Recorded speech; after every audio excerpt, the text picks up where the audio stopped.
But they said I need to be more animated in my videos.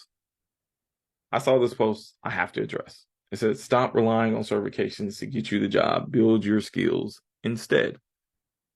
As an educator, IT professional, and hiring manager that's hired help desk professionals, cybersecurity professionals, senior cloud architects, you name it. An IT certification cannot do anything but enhance your career. For those of you guys who are looking to get into IT and don't have experience, an IT certification is the first thing I look for in order to supplement the experience that you don't have. It lets me know that you looked at the concepts, you've done labs to understand the environment that I'm going to put you in. Please do not let other people's negative outlook on education and certifications keep you from enhancing your career. Honestly, they probably just don't have certifications themselves. Crown yourself.